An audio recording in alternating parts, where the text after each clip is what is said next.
நமஸ்காரம். இன்று நாம் பார்க்க போவது ஒரு முக்கியமான கேள்விக்கு பதிலை தாங்க. இந்த கேள்வி உங்கள் மனசில் இருக்கக்கூட வாய்ப்பு உண்டு. எனக்கு ஏன் ஆன்மீக அல்லது யோக பயிற்சிகள் வேலை செய்யலை, நான் சரியாக தான் பயிற்சி பண்ணேன், எனக்கு எந்த பலனுமே கிடைக்கல அப்படின்னு சொல்கிறீங்களா? உங்களுக்கான வீடியோ பதிவு தாங்க இது. பொதுவாக இந்த கேள்விக்கு கிடைக்கக்கூடிய பதில் இது உங்கள் கர்மா அப்படின்றாங்க. நாம் அதை பற்றி பேச போவது இல்லை. வேற என்ன காரணமாக இருக்கும்னு பேச போகிறோம். முதல் காரணம் உங்களின் குரு. ரெண்டாவது காரணம் உங்களுக்கான பயிற்சி முறை. மூன்றாவது காரணம் நீங்கள் தாங்க. முதல் காரணம் உங்களின் குரு. நீங்கள் போய் சேர்ந்த குரு நல்ல உண்மையான குருவா, அவருக்கு எல்லா விஷயமும் தெரியுமா, பயிற்சி முறையில் சித்தி அடைஞ்சிட்டாரா அப்படின்னு நமக்கு தெரியணும்.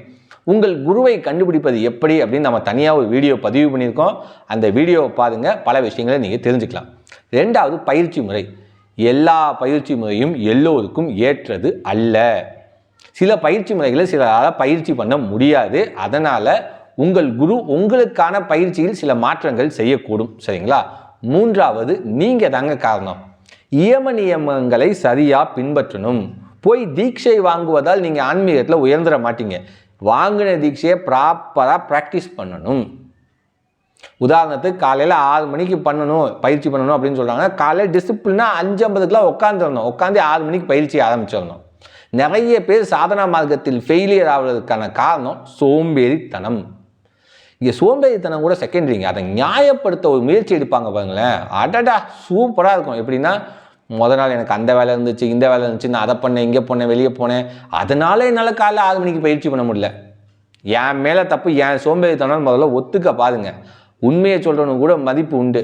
இந்த மாதிரி சமாளிக்க யாரும் ட்ரை பண்ணாதீங்க. ஸோ நீங்களும் ஒரு காரணம் தான். இன்னும் எளிமையாக சொல்லட்டுமா? ஒரு இடத்துக்கு, ஒரு கம்பெனிக்கு நீங்கள் வேலைக்கு போய்ங்கன்னு வச்சுக்கோங்க. காலையில் 7 மணிக்கு டியூட்டி, வாரத்தில் 6 நாள் போகணும். நீங்கள் நல்லா கவனித்து பாருங்கள், 6:50க்குலாம் கம்பெனியில் இருப்பீங்க. போகலைன்னா நாளைக்கு ஏதாவது பிரச்சனை வரும், அதை நீங்கள் ஃபேஸ் பண்ணணும். ஸோ 7 மணி டியூட்டினா 7 மணிக்கு உங்களால் கம்பெனிக்கு வேலைக்கு போக முடியுதுல்ல. ஏன்னா அங்கே பணம் கொடுப்பான், அவன் கேள்வி கேட்பாங்க. ஆனால் சாதனா மார்க்கம், உபாசனை மார்க்கம்லாம் அப்படி கிடையாது. ஒரு 5 நிமிஷம் 10 நிமிஷம் காமனே அட்ஜஸ்ட் பண்ணிக்கலாம். யாரும் இங்கே கேட்க போதில்லை. கடவுள் வெயிட் பண்ணிட்டோம். காசுன்னா நான் வேக வேகமாக ஓடி போய் வேலை பார்த்துருவேன். உங்களுக்கு புரியுதா? ப்ரையாரிட்டி. நீங்கள் எந்த அளவுக்கு மதிப்பு கொடுக்குறீங்களோ அந்த அளவுக்கு தான் உங்களுக்கு ரிசல்ட்டும் இருக்கும். காலையில் 6 மணிக்கு போனோம்னா 5:50க்குலாம் உட்காந்து இருந்தும் ப்ராக்டிஸ் ஆரம்பிச்சிடணும். கரெக்டாக 6 மணிலேருந்து போயிடணும் அந்த ப்ராக்டிஸு. அந்த அளவுக்கு நீங்கள் மதிப்பு கொடுத்தால்தான் உபாசனை மார்க்கம் வேலை செய்யும். ஸோ நியாயப்படுத்தாதீங்க. இன்னும் ஒரு சிலர் இருக்காங்க, அலாரம் கேஸு. எப்படின்னா, ஒரு 6:30க்கு ப்ராக்டிஸ் வச்சுக்கோங்க. ஸோ 6 மணிக்கு எந்திரிக்கணும். எப்படி அலாரம் வைப்பாங்கன்னா, 5:45க்கு ஒரு அலாரம், 5:50க்கு, 5:55க்கு, 6க்கு, 6:05, 6:10, இத்தனை அலாரம். ஒரு அலாரம் போதாதா எழுப்ப? அதிகபட்சம் 2 போதாதா? அவ்வளவு டிசிப்ளின்லெஸ்ஸாக இருப்பீங்க. உபாசனை மார்க்கத்தோட அடிப்படையே டிசிப்ளின் தான், ஒழுக்கம் தான். அதை நீங்கள் பின்பற்றணும். நியமம் பின்பற்றினா தான் உபாசனை மார்க்கத்தோட அடித்தளம் ஸ்ட்ராங்காக அமையுங்க. அதுக்கப்புறம் பிராணாயாமம், ஆசனம்லாம் பொதுவாக பார்த்துக்கலாம். தாரணை, தியானம், மந்திர ஜபம், பூஜை, ஆவாரணம்லாம் அப்புறம். டிசிப்ளினே இல்லாமல் எப்படி பண்ணுவீங்க? சரி, இந்த நேரத்தில் தான் பண்ணணுமா அப்படின்னா அது கிடையாது. மனம் எந்த நேரத்தில் வேணுமானாலும் ஒழுங்குபடும் அல்லது ஒருமைப்படும். அந்த நேரத்தில் பண்ணால் போதும். இங்கே நேரம் முக்கியம் கிடையாது. ஆனால் ஏர்லி மார்னிங் பண்ணும்பொழுது மனம் ஈஸியாக ஒருமுகப்பட்டுரும். ஏன்னா எண்ணங்கள் குறைவு, புற எண்ணத்தோட தாக்கம் குறைவாக இருக்கும். மனம் ஒருமைப்பட்டு ஈஸியாக உபாசனை மார்க்கத்தில் முன்னேறி போக முடியும். நாம தான் காரணம் சொல்லுவோமே. அப்போ முதல் நாள் என்னப்பா வேலை பார்த்தேன்னா, டிவி பார்த்துருப்போம், இன்டர்நெட்டில் ஏகப்பட்ட வீடியோ, அது இதுன்னு பொழுதுபோக்கி இருப்போம். நீங்கள் நல்லா யோசிச்சு பாருங்கள், 24 மணி நேரத்தில் தூங்குற நேரம் போக நாம் வெற்றியாக கழிக்கிற நேரம் எவ்வளோன்னு யோசிச்சு பாருங்கள். உங்களுக்கே பதில் தெரியும். ஸோ உபாசனை மார்க்கம் நமக்கு வேலை செய்யலைன்னா அதுக்கு முக்கியமான ஒரு காரணம் நாம் முதல்ல இந்த 3 விஷயத்தை நாம் சரி பண்ணிட்டோம். நல்ல குரு, சரியான பயிற்சி முறை, நாம் நியமங்களை கடைபிடிச்சு ஒழுங்காத்தான் பயிற்சி பண்ணுறோம் அப்படிங்கிற இந்த ஸ்ட்ரக்சருக்குள்ளே நாம் வந்துட்டோம்னாவே பாதி கிணத்தை தாண்டிட்டீங்க. குருவோட கைடன்ஸ் 3/4 கிணறு தாண்டிடலாம். அதுக்கப்புறம் அப்படியே கொஞ்சம் கொஞ்சமாக தானாக முன்னேறி போயிடுவீங்க. நீங்கள் 3/4 கிணறு தாண்டிட்டீங்கன்னாவே தானாக போயிடுவீங்க. கவலையே பட வேணாம், போய் பிடிச்சிடலாம் அடுத்த கதையை. ஏன்னா இறை அருள் அங்கேருந்து உங்களை கண்டிப்பாக கூட்டிகிட்டு போயிடும். நாம் தான் அரைக்கிணறே தாண்ட மாட்டோமே. ஒரு 48 நாள் இந்தந்த விஷயங்கள்லாம் கடைபிடிச்சி இந்த பயிற்சியை இத்தனை நேரம் பண்ணுப்பா அப்படின்னா 10 நாள் தாண்ட மாட்டாங்க. ஏன்னா நிறைய பேர் என்னன்னா அதுக்கு நியாயம் கற்பிக்கிறது தான் அதை விட தப்பு. தப்பு எல்லாரும் பண்ணுவாங்கங்க. ஏன்னா இந்த காலகட்டத்திய வாழ்க்கை முறைங்கிறது ஒரு அன்டிசிப்ளின்டாக தான் இருக்குது. அதே மாதிரி உணவு முறை அன்டிசிப்ளின்டாக தான் இருக்குது. இதெல்லாம் உடனே மாற்றிக்கிங்கன்னு சொல்ல மாட்டேன். கொஞ்சம் கொஞ்சமாக முயற்சி பண்ணி மாற்றிக்கிங்க. இப்போ காலையில் 6 மணிக்கு எந்திரிக்க முடியலையா, அட்லீஸ்ட் 7 மணிக்கு டைமை ஃபிக்ஸ் பண்ணுங்கள், 7:30 மணிக்கு ஃபிக்ஸ் பண்ணுங்கள். ஃபிக்ஸ் பண்ணி அந்த டயத்துலேருந்து பயிற்சி பண்ண பாருங்கள். பயிற்சியை நீங்கள் எப்போ டிசிப்ளின்டாகவும் ரெஸ்பெக்டாகவும் ப்ரையாரிட்டியும் கொடுக்குறீங்களோ அப்போ தான் ரிசல்ட்டும் உங்களுக்கு கிடைக்கும். ஏன்னா பணம் கொடுக்குற வேலைக்கு நம்ம கொடுக்கக்கூடிய ப்ரையாரிட்டி முக்கியத்துவத்தை பயிற்சிக்கு கொடுக்குற மாதிரி யோசிச்சு பாருங்க. ஒரு கம்பெனிக்கு வேலைக்கு போய் 7 மணிக்கு டியூட்டி டைம்னா 7 மணிக்கு போய் நிற்க முடியுது. 7 மணிக்கு பயிற்சினா ஏன் 7 மணிக்கு பண்ண முடியல? அப்போ உனக்கு எது முக்கியம்? பணம் தான் முக்கியம். கரெக்டா? அப்போ எப்படி இதே நீங்கள் எதிர்பார்க்கலாம்? யோசிச்சு பாருங்க. பணம் கொடுக்குற வேலைக்கு தாங்க நம்ம முக்கியத்துவம் கொடுக்குறோம். ஸோ தப்பெல்லாம் நம்ம பக்கம் வச்சுருப்போம், கர்மாவெல்லாம் அப்புறம், அதெல்லாம் பின்னாடி பேசிக்கலாம் வேறு வீடியோவில். முதல்ல நீங்கள் உங்களை திருத்திக்கிங்க. உங்களை சுற்றி இருக்கக்கூடிய அந்த விஷயங்களை திருத்தினாவே பாதி கிணறு தாண்டிடுவீங்க. 50% மார்க் வந்துருச்சு. நல்ல குருநாதரும் பயிற்சியும் கிடச்சிட்டா கரெக்டாக பயிற்சி பண்ணிங்க, 3/4 கிணறு தாண்டியாச்சு. பேலன்ஸ் 1/4 கிணறு இறைவன் கண்டிப்பாக கூட்டி போயிடுவார்.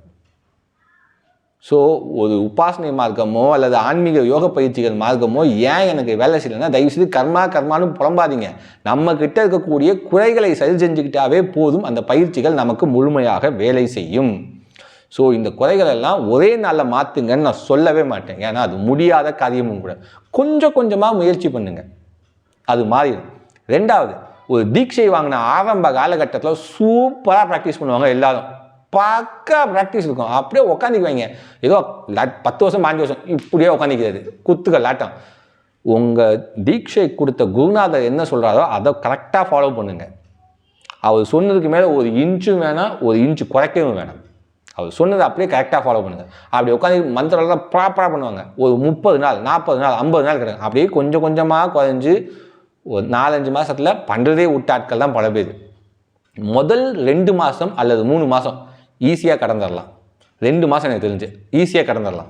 அடுத்து வரக்கூடிய 4 மாதம் அல்லது 5 மாதம் ரொம்ப கஷ்டம். போர் அடிக்கும். ஓப்பனாகவே சொல்கிறேன், போர் அடிக்கும். மெக்கானிக்கல் சாண்டிங் போவுங்க. எதை பற்றியும் யோசிக்காதீங்க. இது எல்லாத்தையும் பண்ணிடுங்க. பண்ணிக்கிட்டே வாங்க. ஒரு 6-7 மாதம் கடந்தப்போ அது ஈஸியாகிடும். அதுக்கடுத்து முக்கியமான விஷயம் மன ஒருமைப்பாடு. இதுதான் நிறைய பேர் ஃபெயிலியர் ஆகிறதுக்கான முக்கியமான காரணங்களில் மிக முக்கியமான காரணம். அவ்வளோ சீக்கிரம் மன ஒருமைப்பாடு வருது. மனம் என்பது மனம், சித்தம், புத்தி, அகங்காரங்கிற 4 விஷயத்தை அடிப்படையாக கொண்டது. இந்த 4 விஷயத்தில் மனம், சித்தம், புத்தி தூய்மையாகவும் அகங்காரம் இல்லாமலும் இருக்க வேண்டும். இப்படி இருந்தீங்கன்னா ஒருமைப்பாடுங்கிறது சீக்கிரம் வந்துடும். நியமங்களை சரியாக ஃபாலோ பண்ணி ஆசன பிராணாயாமத்தை பின்பற்ற ஆரம்பிச்சிங்கனாவே மனம், சித்தம், புத்தியில் ஒழுக்கம் அல்லது தூய்மை வந்துடும். அகங்காரம் காணா போயிடும். அகங்காரம் காணா போயிடுச்சுன்னா எல்லாத்தையும் உங்களுக்கு சமமாக பார்க்க பாருங்க, அகங்காரம் காணா போயிடும்.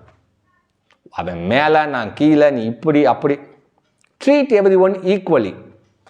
சமய சந்தர்ப்பங்களில் வரும், நானே ஒத்துக்கிறேன். நானும் ஒரு கம்பெனியில் தான் வேலை பார்க்குறேன். சில பேர்த்த திட்டுற மாதிரி வரும், சில பேர்த்த இது பண்ண, அது அவங்க நன்மைக்காக நீங்கள் செய்கிறது. சரிங்களா? இதை பற்றி நிறையா பேசலாம். பேசினோம்னா நீண்டுக்கிட்டே போகும் டாபிக். ரொம்ப சிம்பிள். ஒருத்தருக்கு மேலே நீங்கள் இருக்கிறதுனால அவன் எனக்கு கீழே அப்படி நீங்கள் நினச்சாதீங்க. நம்ம கூட வேலை பார்க்குறவர் அப்படி நினச்சிக்கங்க, முடிஞ்சு போச்சு. Treat every one equal. எல்லாத்தையும் சமமாக பாருங்க. சரிங்களா? இதுவே உங்கள் மனம், சித்தம், புத்தியில் ஒரு நல்ல விஷயத்தை கொண்டு வரும். அதாவது ஒரு மாற்றத்தை கொண்டு வரும், ஒரு தூய்மையை கொடுக்கும். அகங்காரத்தை, நான் என்ற ஆணவம், அதை தூக்கி போடுங்க. எல்லாம் எனக்கு தான் தெரியும், நான் சொல்கிறது தான் கேட்டு, நான் சொல்கிறத கேள்வி, நீ என்ன சொல்கிற, ஆச்சா பூச்சா, அதை எதுவுமே வேணாம். நான் என்ற ஆணவம் 10 பைசா கூட உங்களுக்கு தராது. அது உங்களை முன்னேறவே விடாது. நான் என்ற ஆணவத்தை கழிச்சிட்டிங்கனாவே, அதை தூக்கி போட்டிங்கனாவே நீங்கள் 1 படி 2 படி மேலே போயிட்டீங்கன்னு அர்த்தம். அதுக்கப்புறம் கூட மனம், சித்தம், புத்தியில் நம்ம தூய்மையை ஏற்படுத்தலாம். நான் என்ற ஒன்றை தூக்கி போடுங்க. நான் தான், நான் சொல்கிறத கேளு அப்படிங்கிறத தூக்கி போடுங்க. இதெல்லாத்தையும் பண்ணிங்கன்னா உங்கள் உபாசனை மார்க்கம் 100% கண்டிப்பாக வெற்றி அடைஞ்சிடும். இதில் அங்கங்கே தடுமாறினீங்கன்னா கொஞ்சம் ஓட்டை விழுந்த படகு தான், கரை சேருமா சேராதுங்கன்னா ரொம்ப டவுட்டு. சரிங்களா? ஸோ நல்ல குருவை முதலில் தேடுங்கள். நல்ல பயிற்சி அவர்கிட்டருந்து வாங்குங்க. மனம், சித்தம், புத்தி, அகங்காரத்தில் நான் சொன்ன விஷயங்களெல்லாம் ஃபாலோ பண்ணுங்க. உங்கள் வாழ்வியல் முறையையும் சோம்பேறித்தனத்தையும் தூக்கி போட்டுட்டு வாழ்வியல் முறையை ஒழுங்குபடுத்துங்க. நேரத்துக்கு சாப்பிடுங்க, டயத்துக்கு தூங்குங்க. ஏன்னா பிராணன் என்பது உங்கள் வாழ்வியல், தூக்கம், உணவு மூச்சுக்காத்து, இதோடு சம்மந்தப்பட்டது தான் பிராணன். பிராணன் ஒழுங்குபட்டாதான் மந்திரம் என்பது உங்களுக்குள்ள வேலை செய்யும். சும்மா கண்ணை மூடி உட்காந்து நானும் மந்திரத்தை அடிக்கிறேன் 1008 108 அடிச்சுட்டு கிடந்தீங்கன்னா பிரயோஜனம் இல்லை. சரிங்களா? பராசக்தியின் அருள் அனைவருக்கும் கிடைக்கட்டும். நன்றி, வணக்கம்.